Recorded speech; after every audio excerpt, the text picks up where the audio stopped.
Hey guys, welcome to IPTI. अगले हफ्ते Nifty कहाँ काम कर सकता है, इसका वीकली एनालिसिस आज हम दोबारा से डिस्कस करेंगे। तो चलिए सर से पूछते हैं कि उनका क्या कहना है, निफ्टी अगले हफ्ते क्या करेगा। जी सर। हाय हर्ष। बहुत सर। काफी इंटरेस्टिंग रहा है हमारा ये पूरा हफ्ते दो हफ्ते का टाइम मार्केट में। मार्केट काफी नीचे से ऊपर हम्म, की तरफ उठने को रेडी है और उठ चुकी है काफी हद हम्म, तक। तो हम लोग यहाँ से देख रहे हैं कि मतलब मार्केट एक बॉटम बनाकर ऑल टाइम हाई दिखाएगी। मतलब हाँ जी। सबको वही एंटिसिपेशन है। 18,000 के आसपास मार्केट जब ट्रेड कर रही है तो सबको ये एंटिसिपेशन है कि यार 20,000 ज्यादा वो दिख रहा है। सो लोग गोल्ड की हम्म, तरफ देख रहे हैं, मतलब कि मार्केट में क्या क्राइसिस है, गोल्ड रुकेगा तो सबको लग रहा है कि इक्विटी मार्केट्स बहुत अच्छे से ऊपर जाएंगी। बट वो जी। सब बातों को अगर अलग से रखें, सिर्फ चार्ट की बात करें, तो चार्ट में कुछ बहुत इंटरेस्टिंग चीजें हुई हैं। मतलब ये आपको हम्म, पूरी मेरी स्क्रीन पे दिख रहा होगा, ये अप ट्रेंड वापस ऐसे लग रहा है कि यहाँ से कंटिन्यू हो रहा है ना। तो ये बिल्कुल जो सर, ग्रीन दिख कंटिन्यूएशन रही है। वाली बात है ये, हाँ ये दिख रहा है ना, ये बड़ा सा ऐसे ये दिख रहा है। हम्म, तो ये दिखने का मतलब रहता है कि आपको कुछ ना कुछ मतलब बुल्स बेसिकली पावर में आ गए हैं। बट अगर टेक्निकली देखोगे तो यहाँ पर ये आपको एक चैनल दिख रहा होगा। इस चैनल के बारे हम्म, में हमने पहले भी बात किया है। और बिल्कुल। वैसे अगर हम प्रिसाइजली इसको मार्क करते हैं, चलिए तो प्रिसाइजली मार्क करने पे ना ये आपको कुछ ऐसा दिखा रहा होगा। इस टॉप को पकड़ा, इस टॉप को पकड़ा और पूरा यहाँ तक ले गए। तो ये दिख रहा है कि ये बॉटम पे एक्चुअली मार्केट यहाँ से सपोर्ट लेकर के गई है ना। दोबारा अगर हम्म, देखें, दोबारा यहाँ से ये चैनल था यहाँ से, है ना। तो ये अगर इस चैनल को टेस्ट कर रहा है, बेसिकली जिस चैनल की हम लोग बात कर रहे हैं वो ये चैनल है ना। इस चैनल की अगर बात करें तो इसकी हाइट जितना टारगेट तो ऊपर की साइड पे बनता है। तो ये चीज है कि जी ये सर। इसको टेस्ट करेगा तो उस केस में ये ऑल टाइम हाई बना देगा, है ना। तो हम उसकी ये तरफ क्या देख पॉइंट रहे है? हैं, मार्केट भी उसकी तरफ देख रही है। अब क्या होता है कि जब एक चैनल ब्रेक होता हम्म, है ना, जैसे ये एक जी। चैनल है, ये से ऊपर गया, ऊपर जाते जाते रुका, फिर हम्म, ऊपर गया, फिर रुका, फिर यहाँ से इसने इसको ब्रेकआउट दे दिया, फिर यहाँ टेस्टिंग के लिए आया, इसको बोलते हैं टेस्टिंग। अब हम्म, मार्केट कभी कभी ना शॉर्ट नहीं होती, तो मार्केट दोबारा से टेस्ट करती है। जैसे यहाँ टेस्टिंग होगी कि इसके ऊपर ऊपर ही रह रहा है, पहले जो रेजिस्टेंस था उसको अब इसने सपोर्ट बना लिया, एक बार टेस्ट कर लिया। मार्केट दोबारा से टेस्ट करने के लिए आती है और दोबारा इसको सपोर्ट बना करके मार्केट ऊपर की तरफ निकल गई। इसको डिमांड जोन भी बोला जाता है, ठीक है। तो बिल्कुल। डिमांड जोन में मतलब प्राइस की डिमांड आती है, शेयर की डिमांड आती है, तो यहाँ पे डिमांड आई है, तो यहाँ पर लोग इसको बाय करते हैं। अब एक बहुत इंटरेस्टिंग चीज जो हो रही है ना इसमें, वो ये है कि सर इसमें एक चैनल नहीं बन रहा। जब इसने सपोर्ट लिया है इस वाले चैनल से, तो मार्केट ने ऊपर एक जो चैनल बन रहा है उसको भी ब्रेक कर दिया है। तो लॉजिकली ओके। अब हम दो चैनल्स के बारे में बात कर रहे हैं। एक, इस चैनल में, ये जो चैनल है जिसका टारगेट इतनी हाइट रहती है, और उसको हम कहाँ पे लगाते हैं, जब ये ब्रेकआउट हो जाता है प्रॉपर वाला, यहाँ ब्रेकआउट हुआ था, ये टेस्टिंग थी जैसे हमने बात किया, तो ये हम्म, हम यहाँ पे बात कर रहे हैं। इसका प्राइस अगर आप देखोगे लेफ्ट साइड पे, आप देख सकते हो 20,300 के आसपास है। उसके बाद जी। अगर हम लोग ये मिडिल वाले चैनल की बात करेंगे, जो ये बॉटम है, जी। थोड़ा सा हमें जूम इन कर लेना चाहिए। तो जूम इन बिल्कुल। करके अगर देखें तो यहाँ पर इतनी हाइट जो है हमारी, एकदम वर्टिकल हाइट लेनी है, ठीक है। ये वर्टिकल हाइट इतनी बैठ रही है, तो मार्केट अगर इस लेवल को अगर फॉलो करती है, ये इसका पहला टारगेट रहेगा। और ये टारगेट आपको लेफ्ट साइड पे दिख रहा है कितना है, अट्ठारह हजार सात छह सौ सौ सात चौरासी सात। हाँ जी। हाँ 700 मान सकते हैं लगभग।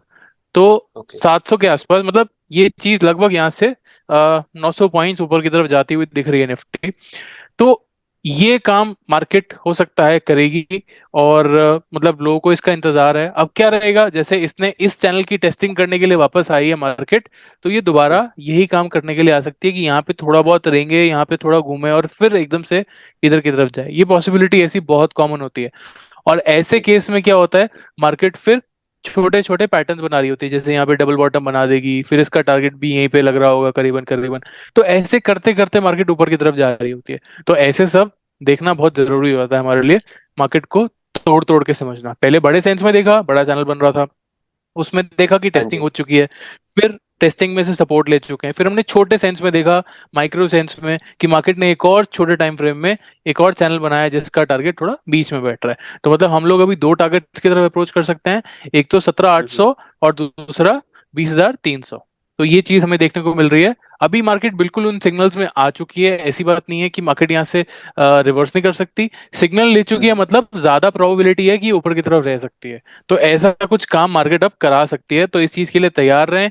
बट एक चीज के लिए और तैयार रहें कि इसकी टेस्टिंग होने में भी टाइम है। ऐसा कभी नहीं होता ओके। मार्केट एक बार ऊपर की तरफ जाती है तो जाती ही रहती है, जाती रहती है, ऐसा नहीं होता। तो ऐसी उम्मीद हम्म। लगाना बहुत गलत हो जाएगा।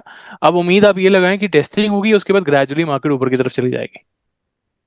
तो सर हम इससे ऊपर भी अभी एक्सपेक्ट कर सकते हैं, क्योंकि अगर मेरे को यहाँ पर एक और चीज दिख रही है, ये देखिए ना, ये ऊपर गया, ये एक, यहाँ पर इसने एक हायर लो बनाया ऊपर से, फिर ये एन पैटर्न भी तो बना रहा है। हाँ बिल्कुल, अगर आप ये पैटर्न ढूंढना चाह रहे हैं कि यहाँ पर कुछ हाँ ऐसा जी। पैटर्न है, तो बिल्कुल आप उस चीज को देख सकते हैं। देखिए पैटर्न्स क्या होता है कि पैटर्न हर जैसे एक स्टॉक कुछ भी करेगा तो उसका एक तरीका है। मतलब अगर ऊपर टूट गया तो ऊपर का एक पैटर्न बन गया, नीचे टूट गया तो नीचे का एक पैटर्न बन गया। सिमिलरली अगर चैनल नीचे की तरफ जा रहा है और ऊपर ब्रेकआउट दे दिया तो वो एन शेप पैटर्न दिखता है ना। हाँ जी। अगर वो नीचे की तरफ ब्रेकआउट दे दे तो वो रिवर्सल पैटर्न दिख रहा होता है। तो ऐसे बहुत सारी हम्म। चीजें हो रही होती हैं, तो बिल्कुल एक के अंदर आपको दूसरी चीज दिख सकती है। टेक्निकल एनालिसिस की अच्छी बात और खराब बात दोनों यही है कि उसमें एक के हम्म। अंदर एक चीज मिली होती है। तो अगर आप कंस्ट्रक्टिवली देख रहे हैं, सही चीज देख रहे हैं, तो आपको सब कुछ दिख रहा होगा।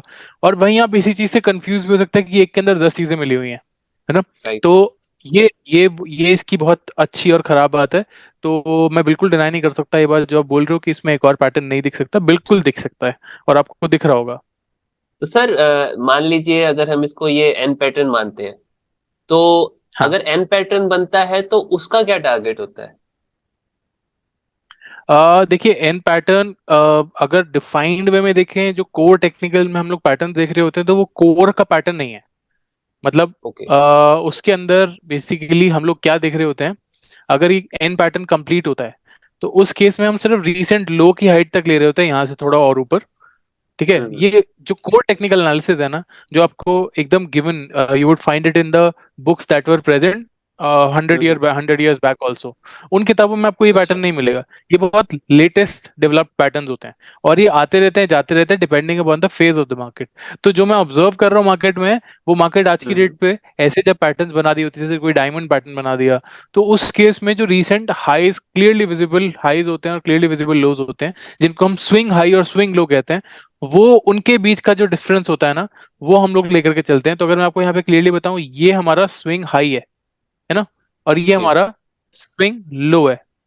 तो इसके बीच का वर्टिकल डिस्टेंस, तो ये आपका टारगेट हो सकता है यहाँ तक का उस केस में। जी। तो मुझे ऐसा लग रहा है कि मतलब ये चीज बिल्कुल पॉसिबल है। बट उससे पहले हम लोग को जो अंदाजा लगा के चलना चाहिए, वो ये है कि मार्केट यहाँ से थोड़ा बहुत टेस्टिंग जरूर करने आ जाएगी। मतलब टेस्टिंग से पहले आपको ये उम्मीद नहीं लगानी चाहिए कि ये पहला टारगेट भी पूरा करेगी और दूसरा टारगेट तो उसके भी बाद की बात है, जब ये रीसेंट हाई ब्रेक हो जाएगा। तो इस ब्रेकआउट के बाद आप एन पैटर्न के टारगेट्स को ढूंढ रहे होंगे, और उसके टारगेट से भी पहले आप इस चैनल के टारगेट्स को ढूंढ रहे होंगे। तो हमारे दो टारगेट्स तो पूरे हैं, तीसरा टारगेट आपने दे दिया कि अगर ये सब कुछ सही होता रहता है, मतलब सब कुछ टिक हम्म। टिक टिक लगता रहता है, मार्केट ऊपर ही जाती रहती है, सब बुलिश हो जाते हैं, तो उस केस में आपका ये वाला टारगेट भी पूरा हो जाएगा। जी। अब सर यहाँ पर एक और क्वेश्चन है कि हम्म। हम देख रहे हैं कि पूरे वर्ल्ड में इस समय रिसेशन का फियर चल रहा है। हम्म। और किसी ने शेयर किया था, शायद आई थिंक जरोधा के फाउंडर ने शेयर किया था कि इंडिया जो है बिल्कुल भी रिसेशन की साइड नहीं जा रही, इंडिया बल्कि हम्म। अच्छी ग्रोथ दिखा रही है। तो इसका मतलब हम्म। ये है कि हमारी मार्केट बस अभी सीधा ग्रो ही करेगी, जो बाकी वर्ल्ड का रिसेशन है उसका बिल्कुल भी इम्पैक्ट नहीं पड़ेगा, और स्टॉक मार्केट बस यहाँ से ऊपर ही जाती जाएगी। देखिए आज की डेट पे, अगर आप, मैं आपको बहुत बेसिक एग्जांपल देता हूँ कि अगर हम लोग कनेक्ट करना चाहें तो हम वर्ल्ड में किससे इस टाइम पे कनेक्ट नहीं कर सकते। ग्लोबलाइजेशन 1991 में हमारी कंट्री में आ गया था, अभी तो हम ग्लोबलाइजेशन के अलग ही लेवल पे हैं। तो ऐसा हो ही नहीं सकता कि चीजें कनेक्टेड ना हो। 2008 में भी डायरेक्टली हम लोग रिसेशन से हिट नहीं हुए थे, क्योंकि हमारा दो कंसेक्यूटिव क्वार्टर्स तक ग्रोथ रेट नेगेटिव नहीं गया था। बट यूएस हाँ में वो जी। चीज हुई थी, और यूएस में होने के बाद क्या हुआ था कि वहां की कंपनीज कुछ भी लॉस होता है तो यहाँ पे वो कॉस्ट कटिंग करते हैं।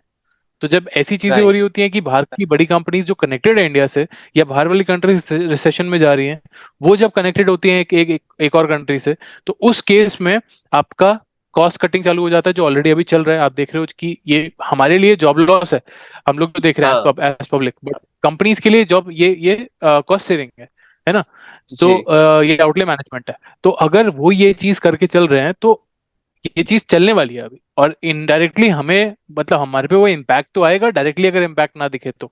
अगर हम लोग के यहाँ पे जो गुड्स और सर्विसेज प्रोड्यूस हो रहे हैं, वो हम्म। उतना डायरेक्टली इम्पैक्टेड ना हो, बट श्योरली हम लोग हीट ऑफ द मोमेंट तो फील करेंगे ही करेंगे। और उस टाइम पे मतलब हम लोग मतलब ये नहीं कह सकते कि बिल्कुल भी फील नहीं होगा, प्रेशर तो फील होगा।